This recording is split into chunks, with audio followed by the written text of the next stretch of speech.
That's the leverage point, rather than trying to sort our thinking out from our thinking, which, if I use a metaphor, is like trying to get dry in the shower without turning the water off. Great analogy. We use our thinking to try and calm my thinking, or to have better thinking, or have more perfectionist thinking. I'm using thinking to try and sort out thinking. Welcome to the Quality of Mind Transforming Business podcast, where we explore the game-changing understanding that can unlock new levels of performance and well-being in the workplace. If you want to be part of the new breed of leaders in business, if you're fed up with the conventional echo chamber, and if you want to be part of a revolution in human potential, then join us to discover the powerful resource that lives before our psychology. This is a conversation I had with Deborah Hurwitz, who runs a summit called Productivity for Perfectionists: How to Stop Procrastinating, Quiet the Busy Brain, and Get Things Done That Count. And it's a really fabulous conversation because Deborah asked me some really great questions that take us from the profound to the practical. So enjoy. Hello, everyone, and welcome back to Productivity for Perfectionists: How to Stop Procrastinating, Quiet the Busy Brain, and Get Things Done That Count. I'm your host, Deborah Hurwitz, and today I'm here with new friend and colleague and super brainy mind cruncher. This is going to be a good one, you guys. Piers Thurston. How are you doing, Piers? I'm very, very happy to be here, and I'm looking forward to this conversation, and I have been for a few weeks. So thank you for indulging me in having a conversation with you, and I'm looking forward to it. Wonderful. Yeah, welcome everyone. Yay, thank you, thank you. Okay, so all your stuff is on this page, including your very interesting bio with all the things that you do in terms of consciousness and thought and coaching and the incredible people that you have worked with over the last couple of decades.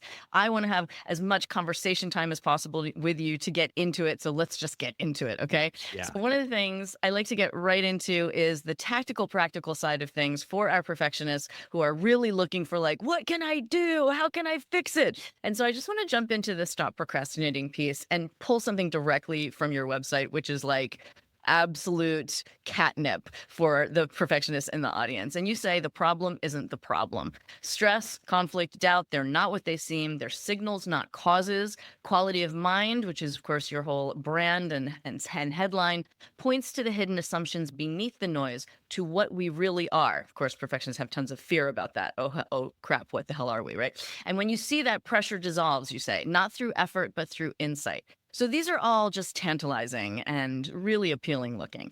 But here's the thing. Our perfectionists are procrastinating, deferring, avoiding, escaping, etc. Things that we view as a lot of effort, right? And we're putting a lot of pressure on ourselves without getting anywhere. So please help us understand, how is the problem not the problem, Piers? You dive straight in there with the juiciest of questions. So the way it appears to people, particularly perfectionists, would be that there's a lot of psychology to help you navigate the world. And the idea is to get that right. If you get that right, then you have a lovely day and you feel calm. And if you don't, you've got noise. Okay.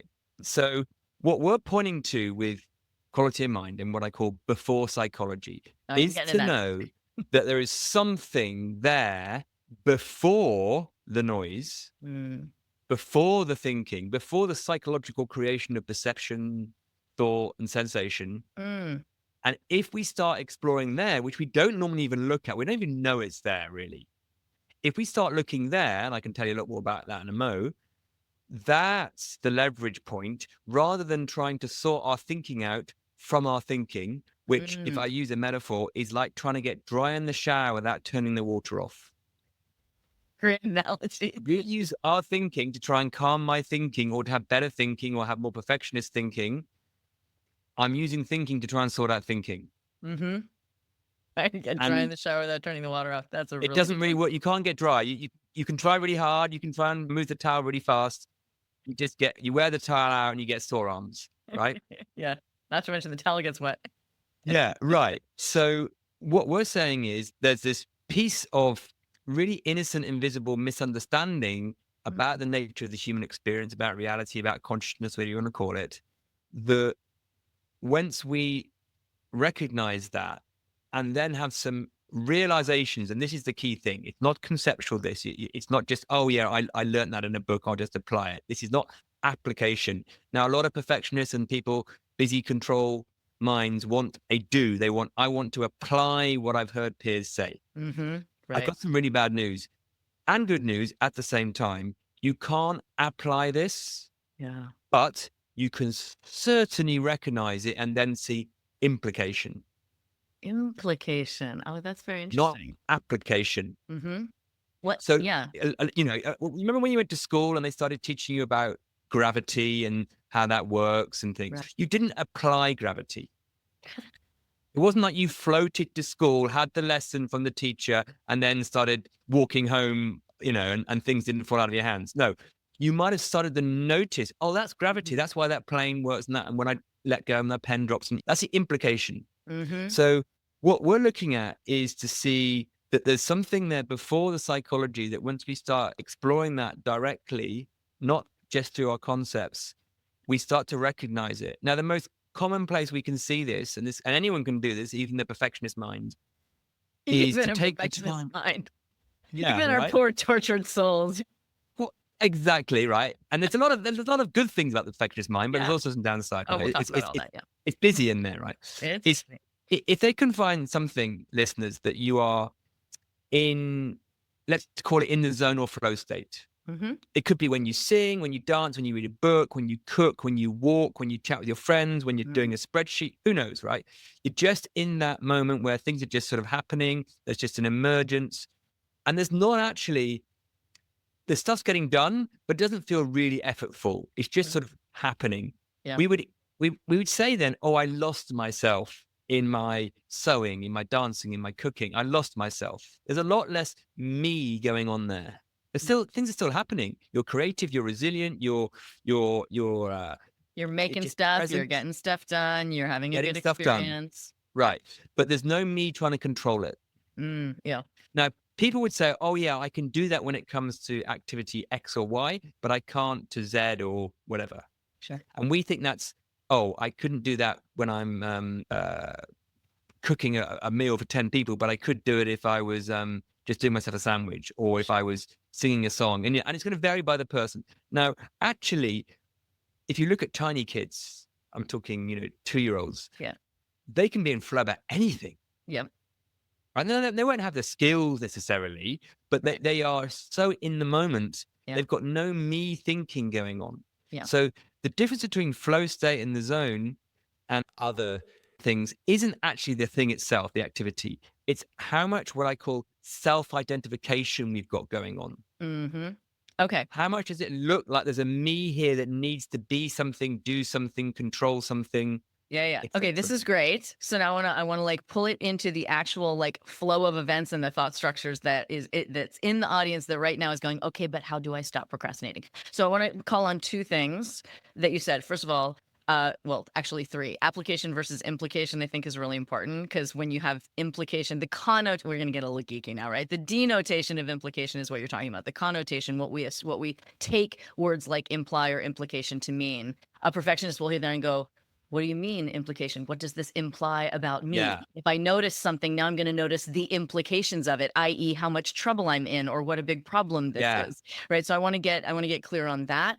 I also want to get clear on there's, the me that's not there when I'm in flow. One of the things that we crave, and that gives us validation and peace of mind as perfectionists is actually to feel like we're doing the thing and we're doing the thing well. And I want to distinguish what you're talking about when you say flow. It's not that there isn't a me there in the sense of how we think about it. I'm making the thing, I'm doing the thing, I'm feeling good. That's awesome. I'm still there in the sense that I'm having that wonderful experience. What's not there is, if I'm understanding you correctly, all of those thoughts about what I'm doing, judging what I'm doing, taking me out of the flow of what I'm doing. And that's where I really want to talk about the effort. When it comes to procrastination, we are anticipating and judging the thing in front of us to do. And what I would love is for you to apply some of this, not application, implication, and the flow and dissolution of self insofar as we're, coming to that.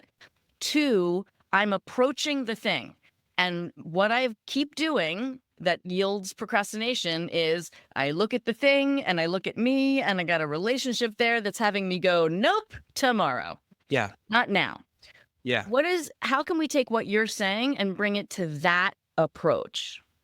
Right. So the first thing I would just caveat is we're trying to do exactly what I say don't do, right? Which is to make it a do, make it an application. but I understand why people want that. Yeah. But I'm going to just slightly shift that to a notice and a recognize rather than a do. Perfect. Thank right? you. Notice and So recognize. an Yep. awareness to go, oh, Mhm. right. Now, if we are coming up to our task and there is a lot of what I call self-identification going on, what the system then is thinking is, based on its conditioning, which most of us have had, is that there's a separate body, mind, me that is in some degree of agency or control of thoughts, actions, behaviors, and I got to get the right ones in order to get the right outcome. Yep. Right. Yeah. Now, Yep. when we're actually in flow, if we were to stand back and actually explain it to a Martian coming down from space, an alien who didn't know anything about our conditioning but could talk to us very helpfully, right, and was to experience flow, they'd say, "I don't see this separate me. Ah, I don't. It was just all coming through. yeah. It was just coming through. I had a thought to do X, then Y, then my body did this, then did that. It's just coming through. Where's this separate you you're on about? There's no separate you." Interesting. Okay. That's what a 2-year-old would say, and that's what Mhm. a Martian would say. Mm-hmm. But Okay. we've been conditioned there's a separate me with agency that controls or should control or can Mhm. control things Yeah. because it appears like to us that we are making choices. It Now, appears that we are making choices. but here's a distinction for people. There is choosing going on, but there's no choose-er. Oh, that's There's thinking going on, but there's no thinker. There's doing going on, but there's no doer. No separate doer, chooser, thinker. It's all part of this, let's call it the system, just to give it a neutral word. Mm-hmm. But it appears that that is us as a separate body, mind, me, because in the paradigm of materialism and physicalism that we're in, we're told it all starts with atoms and molecules and consciousness comes later. Therefore, the body mind is fundamental and consciousness comes from the body mind. Now, what obviously science is now getting up to speed on is that's the wrong way around.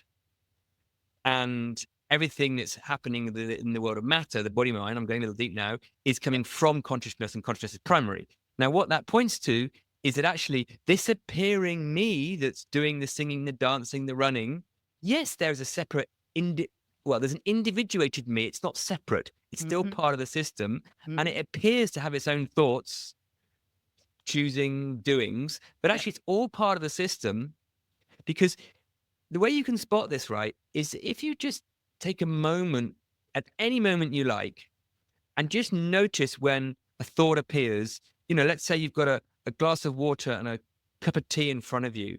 A thought might occur to you, oh, I have some water now, and you drink the water. A thought might occur, I have some tea now, or a thought might say, I could have either. Now, and it could be another 1,000 thoughts also come in. I'm just giving you 3, right? Now, where did those thoughts come from? Now, without us telling ourselves story, if you ask the Martian would just say they just appeared. There was no separate me having the thought. Yeah. The idea there's a separate me having the thought is also a thought. Now, a thought can't have a thought.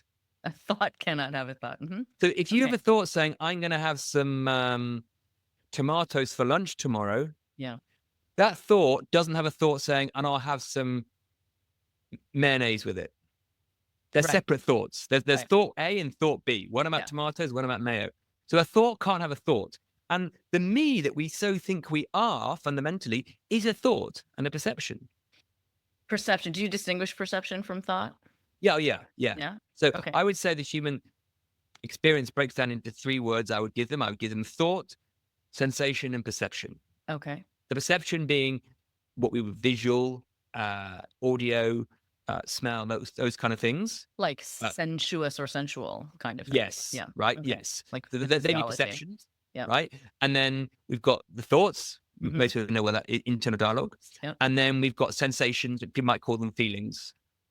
Right? Okay. But are they're you probably distinguishing? they're rawer than a feeling. They're just feeling temperature or breath or heat or it's a sensation. I mean, and you could then label them and call them anger and upset and envy and jealousy and fear and anxiety. You could label them on all of that, right? But that's just adding thought to them. But if you break it down, what we've got in from direct inquiry, and I can tell you more about that in a moment if you want, is there's just the coming and going of thought, sensation, and perception. There's no separate me having those. The me that thinks they're having those is also one of those. Okay, so this is a real brain breaker. Okay, hold on. I want to pause right here. Yeah. You and I have had some conversations where it's like, for me, I pull heavily from Sam Harris on this and his wife, Annika, this whole giant view of the universe and how everything works, bigger than humanity, bigger than all of it, the cosmos, the whole thing of does matter precede consciousness or does consciousness precede matter? Yes, big old and question. It's a beautiful question and a beautiful inquiry and far too big for this of our interview here, but for purposes of this conversation, you're coming in with consciousness precedes matter. The whole meat puppet body, the brain, the mind, your life, your house, your history, this mug, which we know theoretically is 70% space, but which I perceive as a solid object, all of that matter, right, is given by consciousness, as opposed to here's the matter, here are the planets, here's the stardust, and now you became conscious inside of that. Right. So the big schema we're looking at here is consciousness made the whole thing. Now, whether that's God, universe, Big Bang, whatever, we won't get into that whole thing right now. But as we sit here right now, modern humans, as we're recording this in 2026, we are looking at our lived experience, the thing we're looking to work with here, the thing we're looking to solve, the problems, the get it done better, feel better, all that stuff is inside the context of our consciousness precedes everything else that comes. Or consciousness itself precedes everything else that comes. And the point you're making when you say there's choice, but there's no chooser, there are thoughts, but there's no thinker, is almost Abraham Hicks, right? It's like there's a stream of consciousness. Like, Esther likes to say there's only one stream that flows. There is literally a stream of consciousness made up of whatever, waves, particles, etc.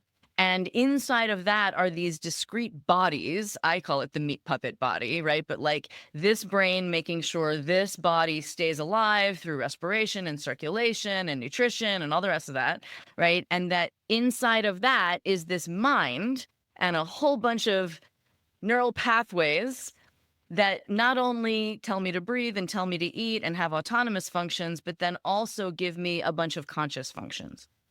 And in those conscious functions, this is the conversation we're having about like, who's having that function or who's functioning that way or what is functioning that way. And the big point you're making here that we want to get inside of, I think, for our perfectionists who are like, okay, but how do I stop procrastinating?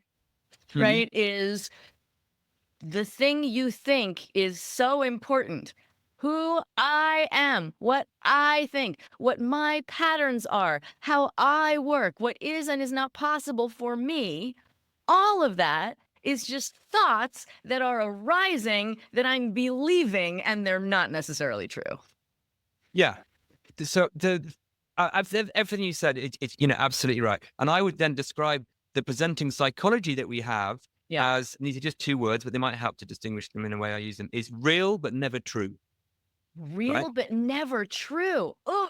So everything that turns up in the mental, psychological space, I'm having a terrible day, that person's horrible, I'm poor, I'm rich, I'm great, I'm bad, is real because it's visceral, it's animated, you can smell it, hear it, breathe it, feel it, but it's not true. And what I mean by true in that phrase of the word true is it's not happening outside of the mind because there is no outside, and there's no objective permanence to it. And there's no direct causal power of it. Therefore... Wait, say that again. There's no direct causal power. Yeah. So what I mean by that is, let's say it's 4 degrees outside. You could go, well, I'm going to be cold straight away. Right? Well, that's not true, right? Because if you're feeling nice and warm and running around like a doodah, or you met the person you love, you won't notice you're cold for about 2 hours, right? Or whatever it is.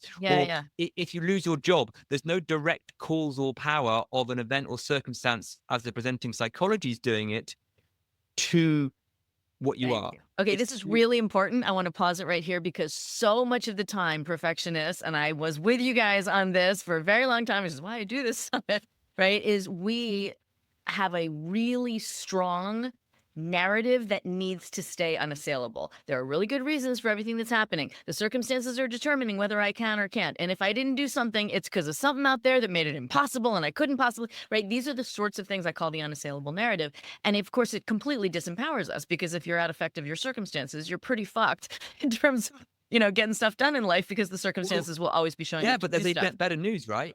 So, exactly. So when you say no causal, like this, I really want to bring that into the lived experience of the circumstances are not why something is or is not happening. The situation, the external, quote unquote, external conditions, right? As you say, everything that shows up in the mental space. It's visceral, it's animated. I feel it. It's real. My senses are telling me. My thoughts are showing up to tell me. I'm firing up all sorts of physiology and emotion. Yeah. So it's there, it's real, but you're distinguishing it's not true in that I don't need to be imprisoned by it. I don't need to be directed by it. It actually has nothing to do with what I might create next. And the out of that. easiest example of seeing that is, a lot of us would have had a very vivid dream, and it can feel really powerful. Your heart might, if you're you've got a little watch on that tells you your heart rate, boom, boom, boom, boom, boom, boom, boom, boom, boom, boom, boom. Yeah. Right? It's powerful. It's vivid. It's more than real sometimes, right? Yeah. And then we'd wake up, and 30 seconds into the morning, we'd be like, it's a dream. Right? So it's very, very real, but we would know a dream, most of us, isn't true. Right? Now, when for some reason, when we walk around with our eyes open and it's 10 o'clock in the morning, not 2 a.m. in the morning, we go, no, that's true. No. Yes, exactly. That's great. It's the same. Yep. Beautiful. Thank you. Right? So then coming back to that, go ahead. No, you carry on. So, coming back to this piece of like, not through effort, through insight, assumptions beneath the noise, coming back to this procrastination piece. If someone is sitting here right now going, I want to write a book. I keep meaning to write a book. I've been talking for 3 years about writing a book. I haven't started writing the book.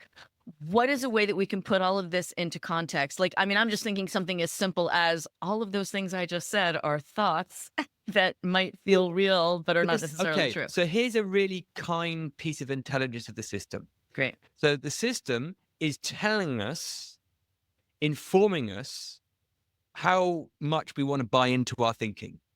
How much we want to buy into our thinking. Right. Okay. Now, the way it does this is through sensation. So I talk about the sensation indicators of aperture. Now, what I mean by that is, let's say we're feeling, I can't decide, or we're feeling anxious, or we're feeling urgent, or narky, or icky, or whatever it is. Hold on. I want to interrupt you for just 1 second, because there was something I wanted to get back to that I want clarity on before you go here. I totally am all about widening the aperture and going there. I love that you're getting to this, things like before psychology and widening the aperture. I'm all about talking about this, and I want to go there, but I just want to get clear for our audience on the difference between perception and sensation. I get the thought piece. That's, words arising in the brain. The sensation versus perception, I'm not totally clear on the distinction between biology, emotion. Yeah, that's just semantics. Concept. I mean, you can cut it either way, but the way I would cut that is the perceptions are sounds, images, smells, that like kind of stuff. Direct physiological senses. Yeah, and sensation would be either the sort of the at one level, the kind of, feeling our heartbeat or temperature or the wind on our face, or what we might then label as, the kind of, some of the stuff that might happen in our nervous system, that we feel heavy and tight, or we feel, we might then call that anxious, and we might call, I see what you mean about semantics. For me, when I think perception, that to me is a more, insofar as any of this is objective, a more objective piece, whereas what I hear you describe is an interpretation, like an emotional interpretation. Oh, my heart is beating, I must be anxious. Yeah, right? That sort of thing. I would call that a sensation. Okay, right? Great, got it. A perception I would call, I see a picture of my son in my head. Right, perception. Anyway, so those sensations, if you can call them that, right? They are telling us, informing us as to how real or true to take the world in that moment. Yeah. It's a little bit like a feedback mechanism. When you're driving the car, they have those rumble strips in the road, and if you go over them, they go boom, boom, boom, boom, boom, boom. Basically saying, get back in the lane. Right? Sometimes cars beep at you now, right? If you go out, you go beep, beep, beep. Those sensations. So if we're feeling like we can't decide something, and we're a bit caught up, and it feels a bit heavy, and it's like, I just need to know, that's telling us back off your thinking right now. Back off the narrative machine, because at the moment the self is seeking or protecting something, which it can't find because it already is the thing it wants to find. So no wonder it can't find it, right? And the sensation is telling you you're heading the wrong way. Now, when we're in flow, we talked about earlier, flow, the zone, there'll be I'm just going to use a general word, a light, expansive feeling. You're just in that lightness, that expansive, there's just boom, boom, boom, boom, boom. Yeah. Other times when we're going through treacle, everything feels heavy, it feels tight. You can even feel it. You can just sort of, you might feel anxious, you might feel frustrated, you might feel mega scared, but not in a genuine fear way, just like really heavily anxious or depressed. They are the system saying, hey, at the moment, you're taking what's appearing in your psychology as real and true, and it's not. So that's the first telltale sign. Okay. Right? Yep. How does it feel right now? And then that tells you a little bit like the other metaphor I use is if you're trying to check the weather on your smartphone and it said, oh, it's going to be snowing in 2 degrees. And then you saw that you were out of signal, right? And it was 3 days old, you wouldn't trust that screen. Right. You'd go and you don't reconnect and you refresh. Oh, actually it's 6 degrees and sunny tomorrow. Great. But because the little icon in the top right corner is off, not to trust the screen.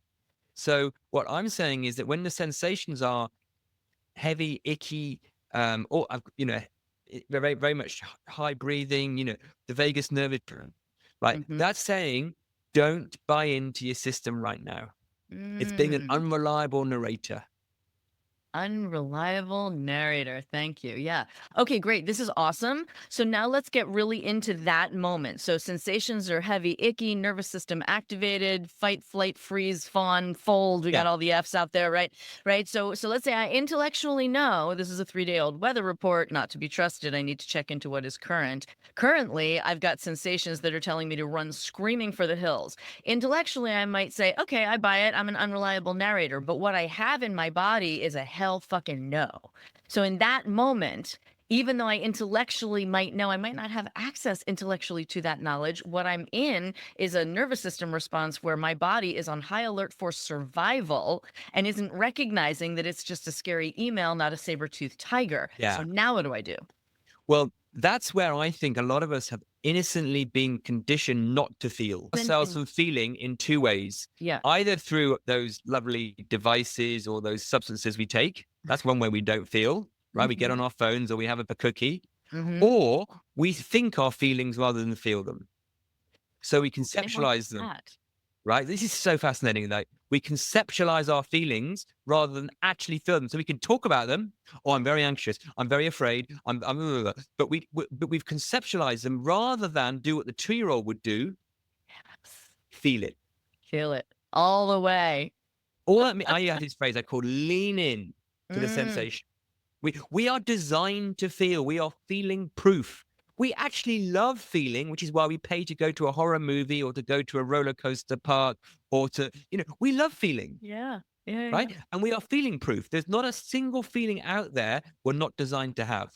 So feeling proof. That is so interesting. Right.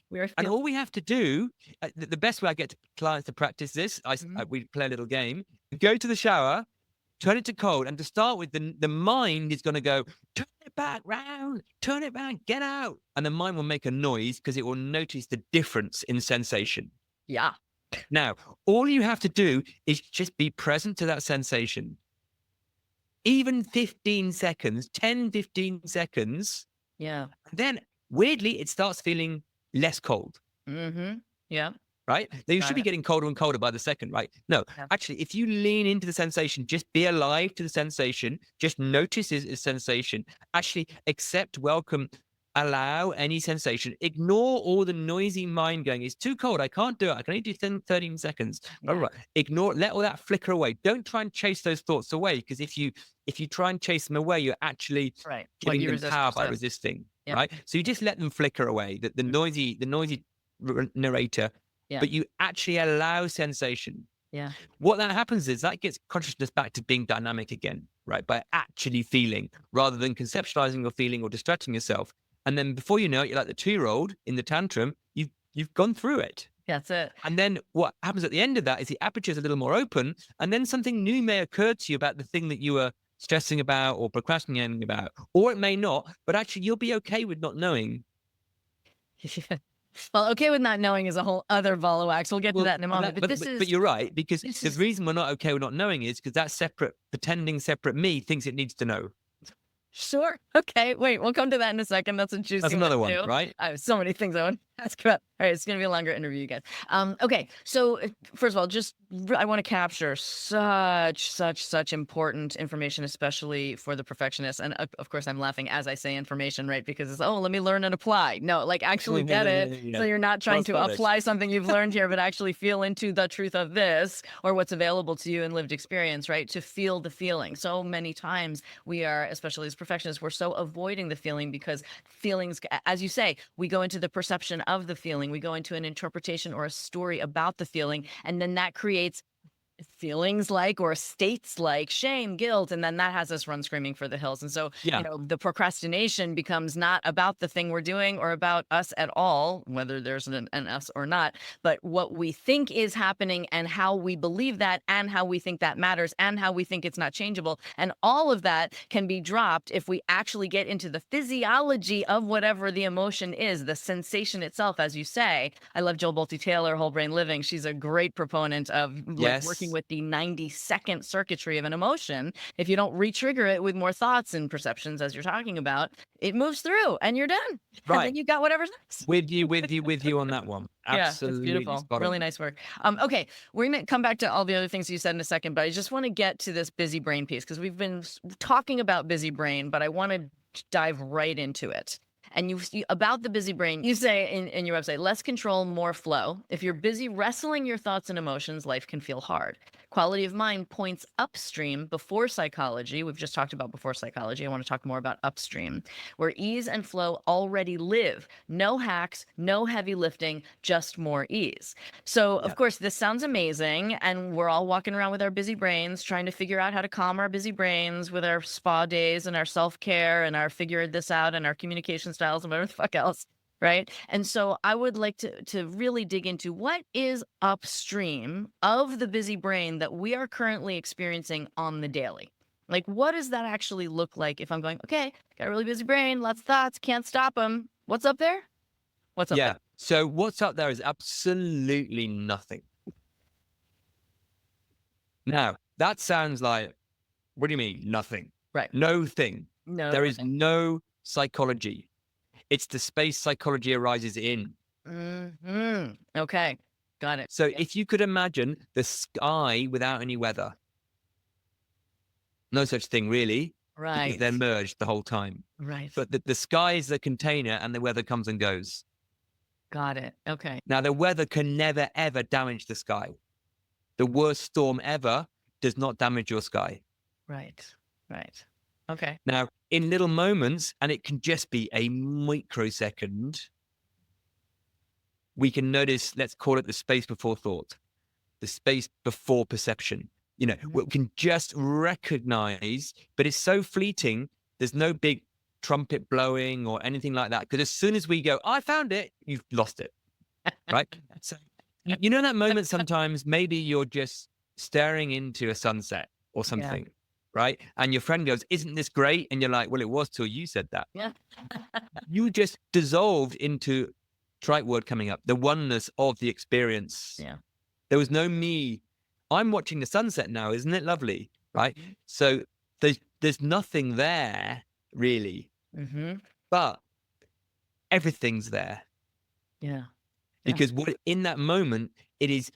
Because as soon as we've got something in the psychology, it's already cooked. It's already finite. Right. We call it, in NLP Marin, we call it the isomorphic structures, right? The things into which the sensations and the thoughts and the external stimuli go into this hopper. And then our isomorphic structures are the hopper. And from that, we experience what we call reality. But it's all just But if you think about it, once hopper. It's gone into psychology, it's already finite. Yeah. It's already finite. That's interesting. Say more about that. So what I'm saying is, in that space before thought, it's infinite. So I used to think the best way to have the future you wanted was to imagine it. Okay. right? As a traditional coach, I'd be like, yeah, imagine what you want, imagine what you want, imagine what you want, Visualize. imagine this. Now, imagination is finite. It's part of the psychology. It's already cooked. It's already gone from the infiniteness of the possibility field to my psychology. Now, in the space before thought, and which we can have in any second, it's infinite. Yeah. Now, where would you rather hang out? Finite or infinite? Well, in order to operate in the game of life, we have to have some finite, right? Otherwise, we'd be at the traffic junction trying to work left or right, and we wouldn't go anywhere. And the traffic, and the supermarket, we'd never choose. So it is useful to have some finiteness. But what we're pointing to here that we never explore, and the upstream bit, the before psychology bit, is to notice that in that space before psychology, we are perfectly everything, but nothing, right? That there's just a sense of expansiveness. Yeah. You could call it peace, but you're almost thingifying it too much by calling it peace. But everything, there's no problems. There's nothing. Okay, Right? this is so good. Okay, so I'm going to actually speak for myself here because there's been a progression for me, and I'm at a particular point now that I'm just going to I like to get vulnerable with the audience and be like, here's the problem I haven't solved Real yet. time. So let's go with the problem I haven't solved yet. So I get the unself-consciousness piece, right? In terms of there is no I, my brain can't quite get that yet. However, as a musical creator, as an artist, as a performer, and as a lover, I absolutely understand what it is to dissolve the egoic portion of the equation and be fully present, right? And I've had these gorgeous moments of true presence, I'd like to say, I think, right? When all of the experiences that you're describing that are available, for example, when dissolving into a sunset or dissolving into creative flow, whether it's cooking or music making or whatever, have had those moments and love them and cannot get myself back there on demand. So when you describe this space before psychology, upstream of the thoughts, where there is no thing and infinity at the same time. If I'm sitting here right now with you, conscious that I'm recording a Zoom interview, also aware of these other things that have happened, where's the first place you want to point me to access the infinite? Yeah. And I think the clue was in, I can't get that on demand. Yeah. Because which you was asking that. That was a separate you wanting to get there. Yeah. And you can't get there via there. Right. It happens by subtraction. Okay. By dissolving of the self-psychology. It's underneath there in every moment, just sitting there, but it's so merged into our psychology, we don't see it. So the first thing I ask people to recognize, a sort of a step, it sounds like a do, right? A step is to just for a moment, demerge, unhook the content of our experience, thoughts, sensations, perceptions, and let's call it the space they arise in. Space they arise. So if you look at the room you're in right now, there's a space and then there's some furniture and there's some tables and some stuff. Right. Like, now, yes. we get very interested in walking to a room. Oh, nice table, nice, nice lamp. We never go, oh, nice atoms in between those things. Right? We don't say that, right? So what we're saying is that within the human experience, actually, we can just temporarily recognize, yeah, there is this coming and going stuff, which is all the action, like it's the Netflix, but there's also the screen it's on. Now, when my Netflix is blaring, I never notice my screen. Right.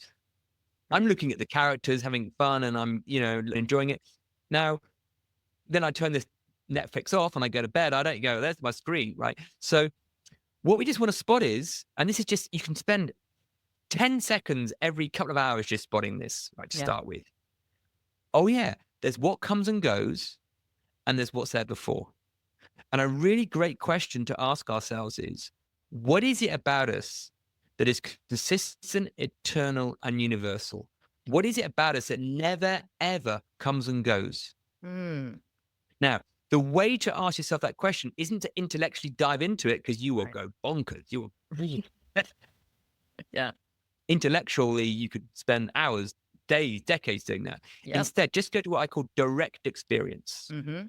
A direct experience is being the Martian, the alien, or being the 2-year-old, and literally just going fresh into the mind and just noticing for 30 seconds, okay, yeah, I had a thought. Yeah, there's a perception, there's a sight, there's a sound, there's a sensation. And you will notice, hopefully, wouldn't take you long, just tiny little moments of the bit before that, right?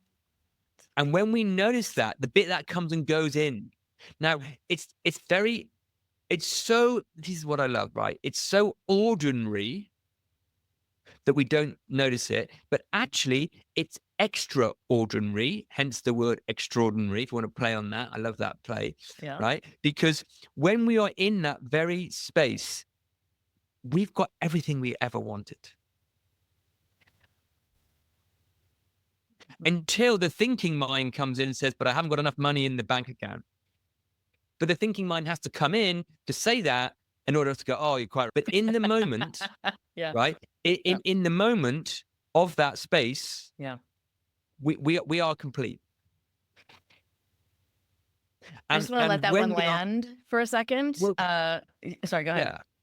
Yeah. So what we then try and do is get back to that space by our yogas, our meditation, our ayahuascas, our thousands of things we try and do. Many useful things. Or we hike up atop a mountain. Now, what I'm saying is it's available 24/7 for anyone, regardless to their psychology, their demographic, their age, their gender, anyone. It's just part of what we are. But we are so focused on the Netflix, the movie, the psychology that we miss it. Or we think in order to get it, we have to do some kind of elaborate ritual or technique or something. Thank you. No, it's just there. It's just there. So, and the more we start to recognize it, the more we start to recognize it. Now, one of the big shifts that helps people recognize it when I'm working with them is to do what we were sort of slightly hinting at earlier, is to have the realization of what I truly am, the self. Because we've all been, so I call it the case of mistaken identity. We've all been very innocently and visibly conditioned to think I am a separate body mind. Therefore, that must be the most fundamental thing about me. And therefore, maybe this body mind can have an experience of what Piers is talking about when he's talking about this space.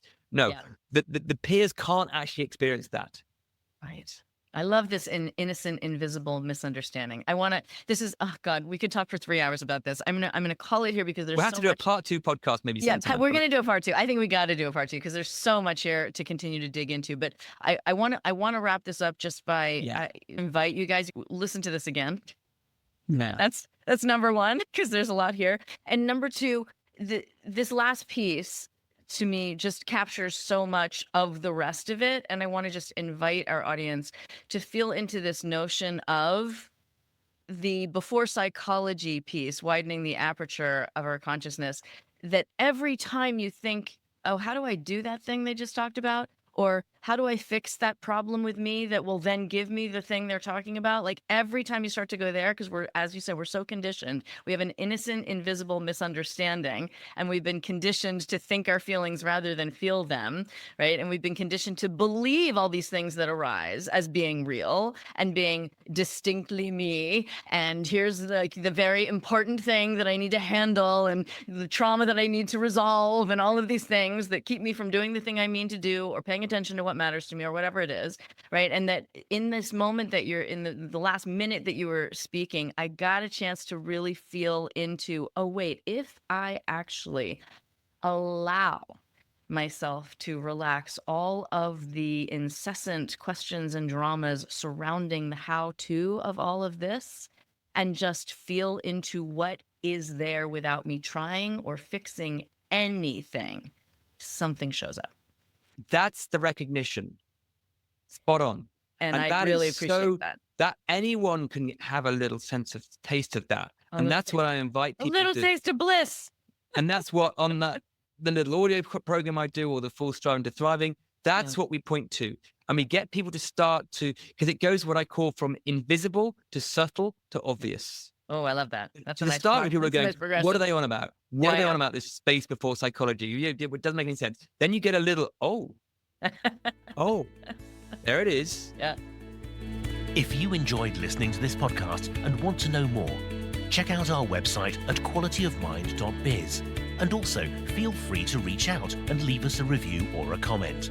Until next time, have fun being curious.